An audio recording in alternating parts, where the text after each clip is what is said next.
This podcast is a work of historical interpretation. While we strive for accuracy, some aspects of history are open to interpretation and debate. Thank you for listening. Welcome back to Time Tellers, the podcast where history speaks through us. I'm Renee. And that is Dan. Today, we're diving into one of the darkest and most complicated chapters in U.S. history. January 6th. Not that one. The Japanese-American concentration camps of World War II. When we say concentration camps, we don't mean Nazi extermination camps, but U.S. government facilities where Japanese Americans, most of them U.S. citizens, were forced to live during the war. Historians and even the National Park Service use that term now, because internment camp doesn't just capture the reality of what these places were.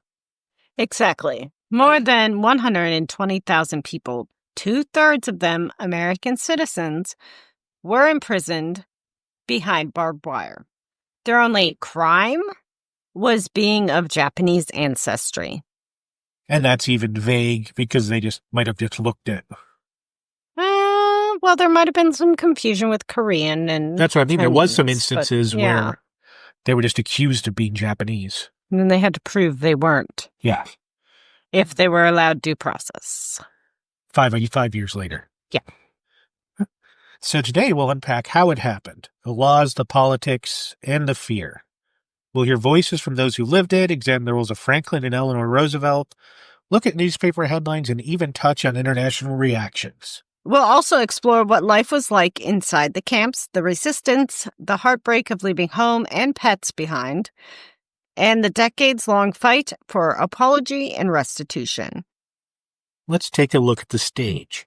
It's wood, about 17 feet across, about 2 feet off the ground, and I'm about to get killed. That's not funny, but I'm not sure what the reference is. It wasn't a reference. I was just making it up. Okay, I thought maybe you were thinking of something. No, I was just saying, set the stage. So, okay, this is 17 feet wide, 3 feet off the ground. Yeah, let's Talking about the stage that we're setting. I gotcha. Okay. Okay, well, I thought you were too tired to get any jokes like that. December 7th, 1941. Pearl Infamy. Harbor, was attacked. Overnight, Japanese Americans, many who lived peacefully on the West Coast for generations, became targets of suspicion. And it really wasn't just the Japanese. We should mention that Italians also and German descendants also had suspicions. And that's why, the bratwurst wasn't called bratwurst anymore. And there was instances... You'll hear all about that in our hot dog episode. Was instances of Italians being interned as well, and Germans, but not to the degree that the Japanese were. But racism and fear don't start in 41. Anti-Asian laws had existed for decades. California and Washington had alien land laws as early as 1913, blocking Japanese immigrants from owning land. And right after Pearl Harbor, newspapers stoked panic, as they are known to do. Shocker. One Los Angeles Times editorial, folks, means this is somebody's opinion, in case you didn't know that. I think most of our listeners would know the difference. That's hopefully, yes. But this editorial even said, quote, "A viper is nonetheless a viper wherever the egg is hatched," unquote. Yeah, that's in reference to Japanese Americans that were born in America, which makes them American citizens. Because if you're born here, no matter who your parents are, you're an American citizen. Technically, no, because even if you're born here, you're still an immigrant. Unless you're a Native American. Oh, okay. Fair. I was like, where is he going with this? But it's factual. And that includes United States military bases overseas or embassies. Depending on who you ask and if it's beneficial. This kind of rhetoric from this newspaper fueled the belief that no one of Japanese descent could be trusted. But here's the kicker. Just before Pearl Harbor, federal intelligence had quietly commissioned what's now called the Manzanar Report. It said clearly there is no Japanese problem on the coast. He concluded that Japanese Americans were overwhelmingly loyal to the United States. And yet, 2 months later, on February 19th, 1942, President Franklin D. Roosevelt signed, which is probably his biggest error his entire 12 years of presidency, the Executive Order 9066, authorizing the military to exclude any or all persons from designated areas, primarily on the West Coast. And now Renee will read us the text of that. Do you have the text on hand? Yes, I thought I texted it to you already. Oh, did you? Authorizing the Secretary of War to prescribe military areas.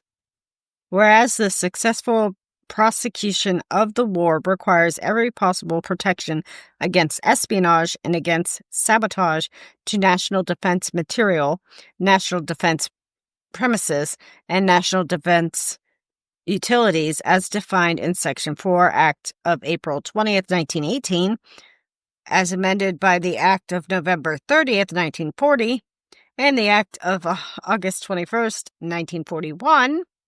Now, therefore, by virtue of the authority vested in me as President of the United States and Commander-in-Chief of the Army and Navy, I hereby authorize and direct the Secretary of War and the military commanders whom he may from time to time designate, wherever he or any designated commander deems such actions necessary or desirable, to prescribe military areas in such places and of such extent as he or the appropriate military commander may determine, from which any and all persons may be excluded, and with respect to which the right of any person to enter, remain in, or leave shall be subject to whatever restrictions the Secretary of War or the appropriate military commander may impose on in his discretion. The Secretary of War is hereby authorized to provide for residents of any such area who are excluded therefrom such transportation, food, shelter, and other accommodations as may be necessary in the judgment of the Secretary of War or the said military commander, and until other arrangements are made to accomplish the purpose of this order. The designation of military areas in any region or locality shall supersede designations of prohibited and restricted areas by the Attorney General under the proclamation of December 7th and 8th, 1941, and shall supersede the responsibility and authority of the Attorney General under the said proclamations in respect of such prohibited and restricted areas. I hereby further authorize and direct the Secretary of War and the said military commanders to take such other steps as he or the appropriate military commander may deem advisable to enforce compliance with the restrictions applicable to each military area here and above authorized to be designated, including the use of federal troops and other federal agencies with authority to accept assistance of state and local agencies. I hereby further authorize and direct all executive departments, independent establishments, and other federal agencies to assist the Secretary of War or said military commander in carrying out this executive order, including the furnishing of medical aid, hospitalization, food, clothing, transportation, use of land, shelter, and other supplies, equipment, utilities, facilities, and services. This order shall not be construed as modifying or limiting in any way the authority heretofore granted under Executive Order Number 8972, dated December 12, 1941, nor shall it be construed as limiting or modifying the duty and responsibility of the Federal Bureau of Investigation with respect to the investigations of alleged acts of sabotage, or the duty and responsibility of the Attorney General and the Department of Justice under the proclamations of December 7th and 8th, 1941. Prescribing regulations for the conduct and control of alien enemies, except in such duty and responsibilities, is superseded by the designation of military areas hereunder. That's signed February 16, 1942 by FDR. Mm-hmm. I just happen to have the document on my phone right from the Federal Archives. Congress rushed through Public Law 503 to enforce it. and Lieutenant General John DeWitt, head of Western Defense Command, sealed the deal with his statement, "A Jap's a Jap. It makes no difference whether he's an American citizen or not." And also, if you notice in what Renee just read, it doesn't actually specify who it could target. It doesn't. It can literally target anybody. That summed up the mentality. Citizenship didn't matter. Your ancestry alone marked you as a threat. And Eleanor Roosevelt? She was conflicted. She visited camps. She wrote in her My Day column, quote, "We must be careful not to write off a group of our fellow Americans," unquote. But she never publicly confronted her husband's policy. Families had days, sometimes hours to pack. They were told to only bring what they could carry. People abandoned homes, farms, and shops. Some children had to say goodbye to their pets, which were also left behind. First stop, assembly centers. Fairgrounds and racetracks converted into holding pens. Families slept in horse stalls at the Sacramento Assembly Center. Mary Sumokoto remembered the stench of manure and said, "We were given canvas bags to stuff with straw for mattresses. Privacy disappeared overnight." From there, they were sent inland to 10 major War Relocation Authority camps. Those were Manzanar and Tule Lake in California, Poston and Gila River in Arizona, Topaz in Utah, Heart Mountain in Wyoming, Minidoka in Idaho, Grenada, Amanche in Colorado, Rohrer, and Jerome in Arkansas. Each camp held thousands, ringed by barbed wire and guard towers. Conditions varied. Jerome and Rohrer were in the Arkansas swamps, plagued by mosquitoes. Amanche in Colorado became one of the state's 10 largest population centers. 2 camps, Poston and Gila River, were built on tribal lands. Oh, yeah. Stop moving. The Colorado River Indian Tribal Council actually protested, saying, "We don't want to inflict the injustice we've suffered onto another people, but Washington built them anyway." Sounds just about right. Yeah. Yeah. Doesn't matter if it's sovereign land, apparently. Sovereign citizens. Think about that. Indigenous tribes, already dispossessed, now forced to host concentration camps on their land against their will. I'm pretty sure they almost all opposed it. Yeah. There might be one or two weirdos, but, you know. And I don't even know if they got compensated for that, like the tribes. Inside, families tried to build lives. They created schools, gardens, Boy Scout troops, and camp newspapers. But the reality was stark. Barracks had no insulation, dust blew through cracks.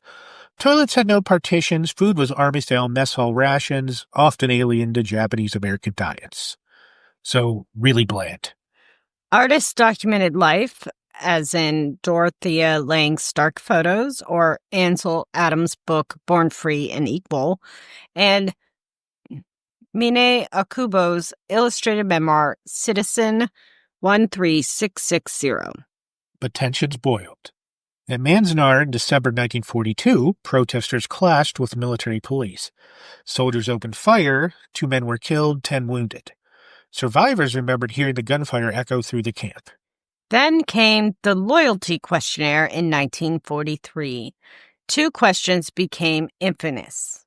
Those questions are, number 27, would you serve in combat for the U.S.? And number 28, would you swear allegiance to the U.S. and forswear loyalty to the Emperor of Japan, even if you'd never sworn such loyalty in the first place? And what's 1 through 26? Not sure, but those are the ones that people remembered the most. I think it was a lot of, like, name, date of birth, that kind of thing. Renee is about to give you the highlights of it. Why Renee? You're looking it up. Because you're the teacher, which means you're better at reading than me. Oh, that's hilarious. Where their local selective service board was. Date of birth, present address, all that stuff. Are you a registered voter? Marital status. 27 and 28. Let's just redo that loyalty questionnaire 27 28 to the actual text of it. Oh, is it a little different? Yeah. Slightly different? Okay, so. It actually changes the meaning a little bit, too. Fair enough. The famous questions from this questionnaire are number 27, are you willing to serve in the armed forces of the United States on combat duty wherever ordered, implying it could be Japan. And number 28, will you swear unqualified allegiance to the United States of America and faithfully defend the United States from any or all attack by foreign or domestic forces and forswear any form of allegiance or obedience to the Japanese emperor or any other foreign government, power, or organization? That's a little more detailed. That is a little more detailed. It's about 4 pages long, this questionnaire that they had to fill out. Those are the only ones that really weren't basic questions on it. Right. Well, that and the one before it, which was... I just lost the page. Hold on. Have you ever applied for repatriation to Japan? Which I know I said that word wrong, but that means like wanting to become a Japanese citizen again, to go back to Japan. Repatriation. That's what I meant to say. And also list any magazines and newspapers to which you have subscribed or customarily read. Mm-hmm. To the best of your knowledge, was your birth ever registered with any Japanese government agency for the purpose of establishing a claim of Japanese citizenship? For U.S.-born nieces, it was immigrants barred from citizenship. It was impossible. Answering no to both got you labeled as a no-no and shipped to the harsher Tule Lake segregation center. At Heart Mountain, the Fair Play Committee resisted the draft. 63 men were tried together in Wyoming, one of the most extensive mass trials in that state's history. Meanwhile, thousands of Nisi volunteered or were drafted. The 100th/442nd Regimental Combat Team became the most decorated unit of its size in the history of the U.S. military. They fought in Italy and France, rescuing the lost battalion of Texans, and the 522nd Field Artillery helped liberate prisoners on a Nazi death march near Dachau. Imagine fighting for freedom abroad while your family sat behind barbed wire at home. Similar to, but not exactly the same, to any of the African-American, I forgot the word now, I mean, battalions. Like Tuskegee Airmen and all them. I was trying to think of the word battalion. Or like the military term for the groups. Go fight for us, but don't you dare use the wrong water fountain. Yeah. And when you came back, you're just back into the same old. Yeah. Some Japanese Americans fought in court. In 1943, the Supreme Court ruled against Gordon Hirabayashi and Minoru Yasei, upholding curfews. In 1944, it upheld exclusion in Korematsu versus the United States. But on the very same day, the court ruled in ex parte endo that a loyal citizen like Mitsui Endo could not be detained. That decision pushed the government to begin closing camps. Decades later, lawyers unearthed evidence that the government had hidden, shocker, reports showing American-Japanese loyalty. Federal courts vacated the convictions of Hirabayashi, Yasu, and Korematsu. Meanwhile, Hawaii was different. Under martial law, about 1,500 to 2,000 Japanese Americans were detained, but there was no mass incarceration. Why? Japanese Americans were nearly 40% of Hawaii's population, and General Dallas Emmons resisted mass removal. It's a reminder that mass incarceration was a choice, is a choice, not an inevitability. So there was only 4,000, 5,000 people living on Hawaii? Probably. It's not that large. And I don't honestly know if this means like the main island, the big island. Okay. They might just be specifically talking about the big island. I was going to say, that's saying that the city of Erie has more people living in it than the entire state of Hawaii. Yeah, Hawaii's got to be at least a couple 100,000. Maybe now. I don't know. Oh yeah, true. At that point in time. Let me check, because I don't think it's not going to be as high as we're thinking. I'm thinking it's at least 500,000. 400,000. That was close. 422 or 420. Right around there. Oh, yeah. And that, well, based off of the 1940 demographic, sorry. So that number's got to be way off then. That 40% is off. that definitely is off. Because I will give you the demographics here. Japanese, well, it's not far off. Japanese, I'm seeing 157,000. So where was that number? I think our commas were off. The commas are off. That's what it is. Because this says 157,000 were Japanese. The so native it's 15 Hawaiian, to 200,000. Yeah. Okay. Yeah. That's why I was like 40%. Not enough zero, sorry. My bad. And we're not making a Japanese reference. Yeah. Oh, yeah, you're right. Yes. So this says Japanese 157,000 or 37%. Native Hawaiians 124 or 29%. Filipinos 52,000, 12%. Chinese 26,000 or 6%. Portuguese 23,000 or 5%. And Caucasians 22,000 or 5%. And then there's others at about 4%. See, we do fact check this. We do. I just didn't put enough zeros in. My comments were messed up. My bad. Sorry. I was going to say that didn't quite make sense when you were reading it, but I know it wasn't. That's still higher than I thought it was going to be for population.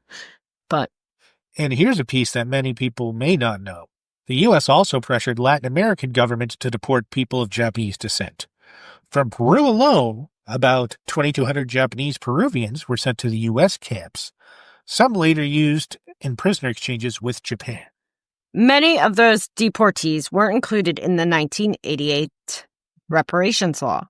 They fought separately for recognition and eventually received smaller settlements. By late 1944, the camps began to close. Jerome shut down first. Tule Lake last in 1946. But going home wasn't simple. Farms had been seized, businesses vandalized, homes looted. The government created a division of evacuee property, but compensation was slow and inadequate. In 1948, Congress passed the Japanese American Evacuation Claims Act, but it repaid only a fraction of the amount owed. The honest reckoning came in the 1980s, over 40 years later. The Commission on Wartime Relocation and Internment of Civilians investigated, publishing its findings in Personal Justice Denied.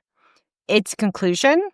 The incarceration was caused not by military necessity, but by, quote, race prejudice, war hysteria, and a failure of political leadership, unquote. In 1988, President Ronald Reagan signed the Civil Liberties Act of 1988. Really? In 1988? Survivors received a formal apology and $20,000 in compensation. In 1990, letters went out with checks signed by President George H.W. Bush. A monetary sum and words alone cannot restore lost years. We can never fully right the wrongs of the past. So when are they going to do something like that for Native Americans? You're asking the wrong person. I don't work in the government. But, I mean, there's definitely been vocal request of such. Yeah, I know. Rightfully. Some people from the camps went on to shape America. Norman Mineta, a 10-year-old at Hart Mountain, later became a congressman and cabinet secretary. He partnered with his childhood friend Alan Simpson, then a Boy Scout visiting Hart Mountain, to champion civil rights legislation decades later. And writers like Mineo Kubo gave us first-hand art and testimony in Citizen 13660. Camp newspapers captured daily life, debates, baseball scores, even editorials challenging policy. And of course, as we mentioned earlier, George Takei, who was on Star Trek, and is very well known that he spent a good chunk of his childhood in one of these concentration camps. I cannot remember which one right now. And wrote a musical about his experiences there. And the graphic novel. And remember, indigenous tribes protested building camps on their land. Survivors spoke up after 9/11, warning against racial profiling of Muslim Americans, saying, we've seen this before. I do remember that after 9/11.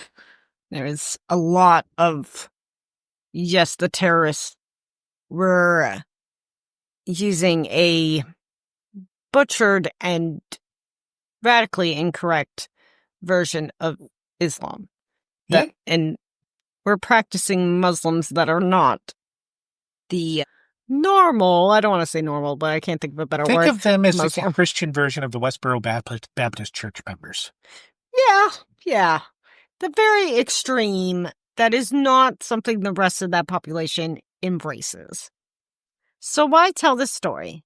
Because it shows how fear plus racism can override the Constitution, even when intelligence reports say there was no threat. It shows the costs, broken families, lost homes, trauma carried for decades. But it also shows resilience. Soldiers who fought bravely, draft resistors who stood their ground, and survivors who demanded justice until Washington finally, decades later, listened. Today, places like Manzanar, Heart Mountain, and Amachi are still historical sites. They remind us that democracy is fragile if we don't defend it. And again, that we have a chance of repeating injustices that this country has already done. That's all for this episode of Time Tellers. We've walked through the fear, the barbed wire, and the apology that came too late. Behind every headline was a family, a child carrying a suitcase, a father drafted while his family lived in a barrack, a grandmother losing her home to vandals. I'm Renee. And I'm Dan. Thanks for listening. Don't forget to follow us on all our social media, Facebook, Blue Sky, Instagram, TikTok. Check out our website. What about Twitter? I do not do Twitter. I have nothing to do with that. What about MySpace? And we hope you have a good, well, we are recording this on Labor Day weekend. This will not be out for that, but... Well, it could be. And we hope you've had a good Labor Day weekend. And we hope you enjoy our Labor Day special. Sure. Did we already do one of those? I don't know, honestly. Did we? I can't remember anything anymore. My brain is shot. If it's not part of my script for POTUS, I don't know. I don't know. Anyways, signing off for now. Unless Dan has something last minute to say. I can't remember if we actually did an episode or not on it. Okay, signing off. Bye. Bye.